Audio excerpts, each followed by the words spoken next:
টান টান উত্তেজনার মধ্য দিয়ে ২৬ এডিসি নির্বাচনের সমাপ্তি হলো। ভোট গ্রহণ চলেছে ৪টে পর্যন্ত। এই মুহূর্তে ঘড়ি কাঁটায় বিকেল ৫টা বেজে ২০ মিনিট। আমরা রয়েছি এখন অমরপুর এইচএস স্কুল গ্রাউন্ডে, যেখানে দুটি কেন্দ্রের ইভিএম মেশিন এখানে আসছে। ইতিমধ্যে আনার কাজ শুরু হয়ে গেছে। এক হচ্ছে ২১ মহারানী চেলাগাং আসন এবং হচ্ছে ২৩ অম্পিনগর আসনে, দুটি আসনের ইভিএম মেশিন এখানে আসবে কিছুক্ষণের মধ্যেই। অমরপুর মহকুমা শাসক এখানে আসবেন এবং বিস্তারিত তথ্য তিনি জানাবেন।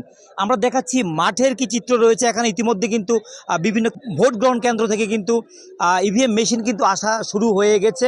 দিনভর আমরা যে তথ্য আমরা দেখতে পাচ্ছি, বিভিন্ন জায়গায় আমরা ঘুরেছি, গোমতী জেলার বেশিরভাগ জায়গায় কিন্তু ভোট ছিল শান্তি পূর্ণ ভোট ছিল বলা যায়। ২০ কিল্লাবাগমা থেকে শুরু করে ২১ মহারানী চেলাগাং থেকে শুরু করে ২২ মির্জা কাঠালিয়া রাজাপুর, এই কেন্দ্রে কিছুটা ৫৭ নং ভোট গ্রহণ কেন্দ্রে কিছুটা সমস্যা দেখা দিয়েছিল। পরবর্তীতে কিন্তু স্বাভাবিক হয়, আমরা আপনাদের সামনে তুলে ধরেছি।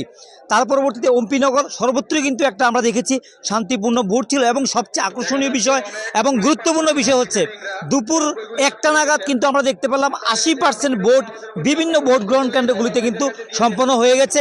এটা অত্যন্ত তাৎপর্যপূর্ণ এবং ইতিবাচক এই বছরের ডিসি নির্বাচনের ক্ষেত্রে। এবং আমরা যখন সিপিআইএমের কয়েকজন কর্মীর সঙ্গে কথা বলেছি, তাদের বক্তব্য হচ্ছে এবারের নির্বাচনে কিন্তু সিপিআইএম ১০ থেকে ১৩% ভোট তাদের কিন্তু থাকতে পারে, এই ধরনের একটা কিন্তু মেসেজ কিন্তু উঠে আসছে। আর এটা যদি হয় তাহলে কিন্তু এই ২৮টি আসনের মধ্যে ফলাফল কিন্তু এদিক সেদিক কিন্তু হতে পারে। এবং প্রত্যাশা যা করা হচ্ছে, তীব্রামতা যে প্রত্যাশা করছে, সেদিক থেকে কিছুটা কিন্তু পরিবর্তন আসতেও পারে। কিন্তু সেই বিষয়টি ভোট বাক্সে এখনও বন্দী রয়েছে, ফলাফলের পর এটা স্পষ্ট হয়ে যাবে।